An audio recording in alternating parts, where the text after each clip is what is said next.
भारत का संविधान, ये है भारत का संविधान। देख लिया आपने भारत, ये देखिए ये है।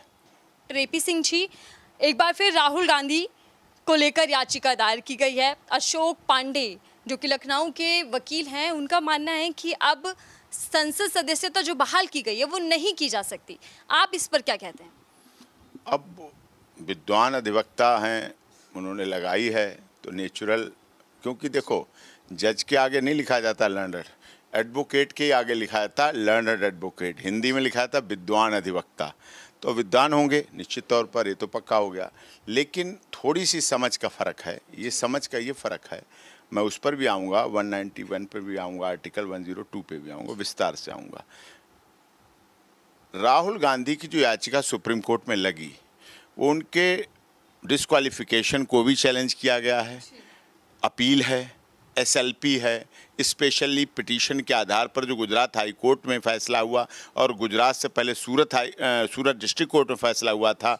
डिस्ट्रिक्ट कोर्ट के फैसले को चैलेंज किया गया था honourable high court of Ahmedabad, Gujarat high court का अहमदाबाद, वहाँ डिसमिस होने के बाद एसएलपी आई, स्पेशली पिटीशन सुप्रीम कोर्ट में, उसमें उस सारे को चैलेंज किया। इंटरिम रिलीफ, अंतरिम राहत के तौर पर दी गई, अभी नहीं पूरा दिया गया, कंफर्म नहीं कर दिया गया, अंतरिम राहत, इंटरिम रिलीफ दी गई थी कि उन्हें उनकी सदस्यता अंतरिम रिलीफ के तौर पर बहाल की जाए। बहुत छोटा सा पेंच है। क्यों? क्योंकि वायनाड की जो जनता है उसके लोकतांत्रिक अधिकारों का हनन हो रहा था। 2-3 महीने हो गए, 3-4 महीने इस प्रोसेस में चले पूरे, तो जो हनन हो रहा था उसके अधिकार, उनकी क्या गलती भाई, उन्होंने तो लोकसभा सदस्य बना दिया। अब वहाँ उन्हें लेटर नहीं मिल पा रहा, उनके छोटे मोटे काम नहीं हो पा रहे, लोकसभा सदस्य के नागरिक तो हैं, वो लोकसभा के मतदाता तो हैं वायनाड के, उनको कुछ लाभ नहीं मिल पा रहा, योजनाओं का लाभ नहीं मिल पा रहा, उसमें मेंबर ऑफ पार्लियामेंट की रिकमेंडेशन होती है, योजनाएं बाधित होती रही, विकास बाधित हो रहा है, समस्याएं बिकरार रूप धरती, इसलिए उसे एंटरिम राहत दे दी गई। एंटरिम राहत के तौर पर उन्हें संसद में प्रवेश दे दिया गया, सदस्यता बहाल कर दी गई, उनके लिए रहने का मकान दे दिया। अब संसद है तो रहेंगे भी कहीं, बिजली पानी भी चाहिए, भत्ता भी चाहिए, आने जाने को भी चाहिए, इसलिए उनको दे दी गई। अब जो उन्होंने आर्टिकल 102 में लगाई और 191 में लगाई, ये यही पेंच। अब मैं पूरा उस पर आपको डिस्कशन करता हूँ, क्वेश्चन ऑफ लॉ डिसाइड होते हैं इसी आधार पर, आर्टिकल के आधार। अब मैं पूरी आपको डिटेल में बताता हूँ, दिखाता हूँ, आप दिखाइएगा, अपने दर्शकों को दिखाइए। देखिए ये है भारत का संविधान, ये है भारत का संविधान, देख लिया आपने, भारत का संविधान, कॉन्स्टिट्यूशन ऑफ इंडिया। अब आइए आप इस पे, यहाँ अब निकालते हैं 102 डिस्क्वालिफिकेशंस ऑफ मेंबरशिप, ये लगा, ये डिस्क्वालिफिकेशन ऑफ मेंबरशिप, ये है आर्टिकल 102। ये अब इसको हम, a person shall be disqualified for being chosen as and for being a member of either house of parliament, article 102 की subsection A, if he holds any office or profit under the government of India or the government of any state other than an office declared by parliament by law not to disqualify its holder. V, if he is out of unsound mind and stands so declared by a competent court, ये भी नहीं है। If he is an undischarged involvement, insolvent, नहीं, वो भी नहीं। If he is not a citizen of India, ये तो है citizen, or has voluntarily acquired the citizenship of a foreign state or is under any acknowledgement of allegations or adherence to a foreign state, if he is disqualified by or under any law made by parliament, इस पर वो दिखा रहे हैं। अब इसमें explanation क्या है? For the purpose of this clause a person shall not be deemed to hold an office of profit under the government of India और the government of any state by reason only that he is a minister either for the union of such state.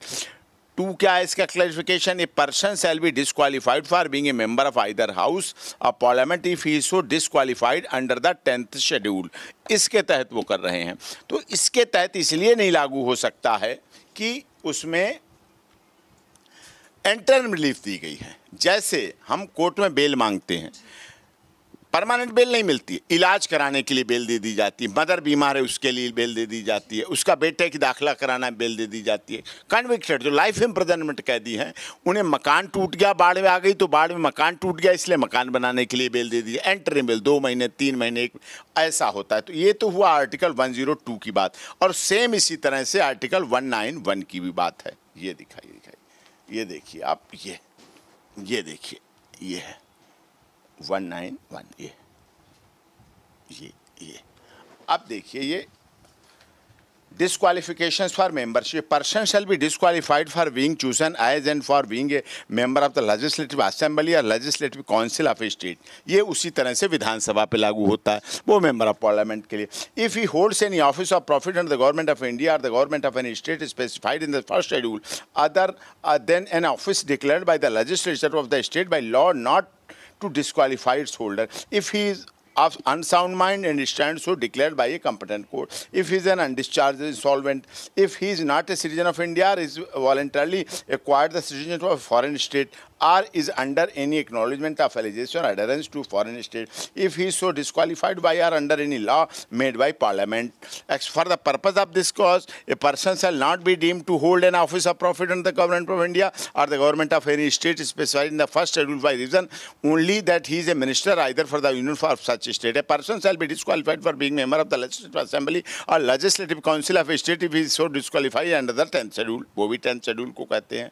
ये यहाँ पर इस बात को सिद्ध होती, तो समझने वाली यही बात है कि किस तरह से the present article is similar to section 69 of the government of India act 1935.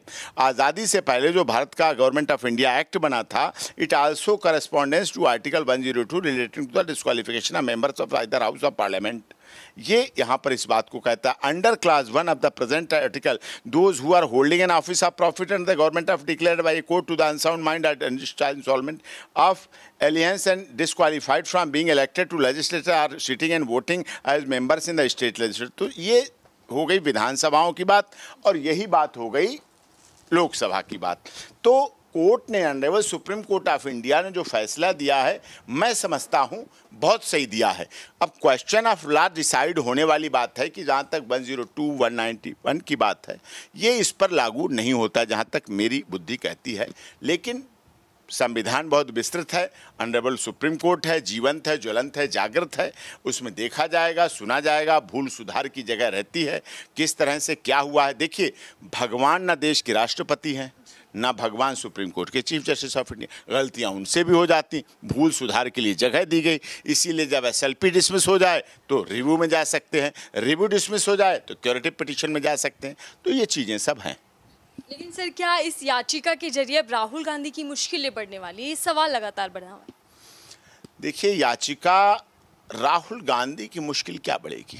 अपनी दादी को देखा, इस देश के लिए शहीद होते, सर्वोच्च बलिदान. अपने पिता को देखा, उससे बड़ा कोई दुख हो सकता है क्या? उससे बड़ा कोई दुख नहीं हो सकता. सदस्यता आती है, जाती है. अगले साल इलेक्शन होना है, 6, 7, 8, 9 महीने की रह गई है. साल भर मान लो, 8, 9 महीने की सरकार रहेगी. इलेक्शन कोड ऑफ कंडक्ट लग जाएगा. अगले साल मई में चुनाव होते हैं, जनरल इलेक्शन होते हैं. आप हटा दो, फिर ले लो, ना ले लो, ये बहुत छोटी बातें हैं राहुल के लिए. राहुल पे से कोई फर्क नहीं पड़ता. उसने भारत जोड़ो यात्रा निकाली, पूरी दुनिया ने देखी.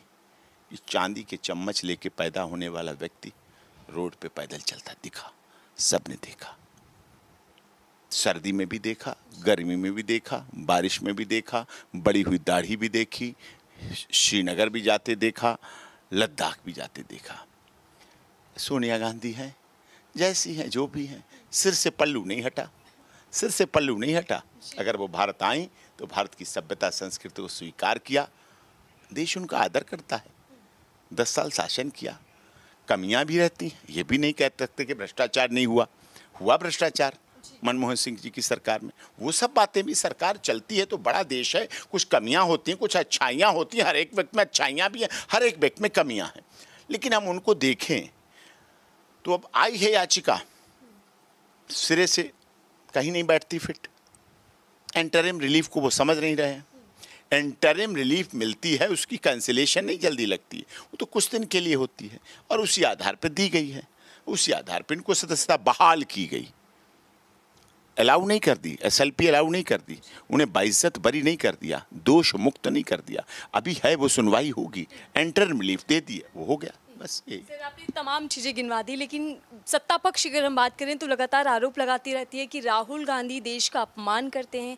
उनकी परवरिश पर भी सवाल उठते रहे हैं कि राहुल गांधी क्या बोलते हैं, क्या करते हैं, उन्हें खुद को मालूम नहीं होता। उनकी आदत बन चुकी है कभी देश का अपमान करना, कभी सरनेम का अपमान करना। तो इस तरीके की याचिका उन पर लाजमी है। नहीं देखिए, सत्ता यही कहेगा, विपक्ष को क्यों तारीफ करेगा?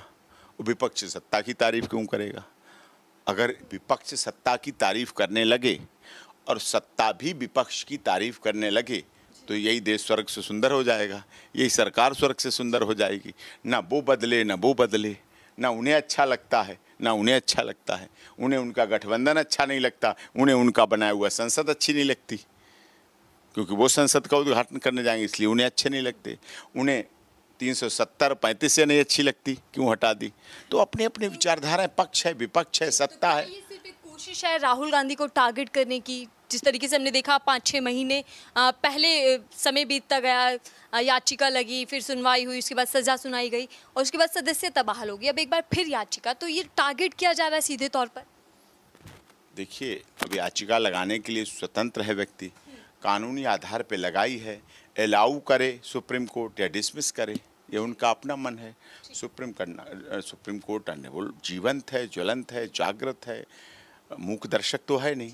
उन्हें लगेगा कमी रह गई तो अलाउ कर देगी, उन्हें लगेगा हमने ठीक आदेश किया तो डिसमिस कर देगी। बात जब अदालत ने फैसला दिया था राहुल गांधी की सदस्यता बहाल की, तो उन्होंने कहा कि जो फैसला गुजरात कोर्ट से आया है, अधिकतम सजा दी गई, इसको लेकर बार बार सवाल उठते, उस पर आपकी छोटी सी टिप्पणी क्या? अब देखिए, सुप्रीम कोर्ट हाई कोर्ट के फैसले बदल देती है, हाई कोर्ट डिस्ट्रिक्ट कोर्ट के फैसले बदल देती है, कहीं सज़ा कम कर देती है, कहीं बाइज्जत बरी कर देती है, कहीं सज़ा बढ़ा देती है, इन्हांस कर देती है। क्यों इतनी सज़ा क्यों? अब एक केस था, 5 लोगों को फांसी हुई, एटा का केस था, फांसी हुई, हमने हाई कोर्ट से उस फांसी को हटवा लिया, फांसी उम्र कैद में बदल गई। उम्र कैद को हमने मानहानि मामले में अधिकतम सजा, हाँ, उम्र कैद में वही कहते हैं, उम्र कैद में हम आए कि छोड़ दिया जाए। अब बहुत दिन हो गए जेल से, सुप्रीम कोर्ट कहने लगी सज़ा बढ़ाऊं, फिर से फांसी करूं, फिर से फांसी ही रखूं। तो बताइए आप, इसे कहते हैं नमाज पढ़ने के रोजे गले लग गए। कई बार ऐसा हो सकता है, कई बार ऐसा हो जाता है। तो ये चीज़ें हैं, होती हैं जीवन में, लेकिन सरकार का सिस्टम है अपना अलग है, सत्ता का अलग है, विपक्ष का अलग है, सुप्रीम कोर्ट का अलग है। याचिकाकर्ता ने याचिका लगाई है, एडवोकेट हैं, बुद्धिजीवी हैं, उन्होंने कुछ सोच के ही लगाई होगी, हो सकता है और दलीलें हों, और दलीलें दें, अपनी कुछ और साइटेशन दें, रूलिंग दें, अथॉरिटी दें, कुछ हो सकता है उनके पास मरचाला हो जिसके आधार पर जाना चाहते हैं, हो सकता है चीज़ें हैं अपने मन की हैं, तो उसका क्या कह सकता हूँ। बहुत धन्यवाद हमसे बातचीत करने के लिए, हमें समझाने के लिए कि आने वाले वक्त में राहुल गांधी के लिए मुश्किलें कितनी बढ़ने वाली हैं, जो याचिका इस वक्त सुप्रीम कोर्ट में लगाई गई। बहरहाल राजनीति से किस तरीके से प्रभावित होगी ये देखना होगा। फिलहाल के लिए दीजिए।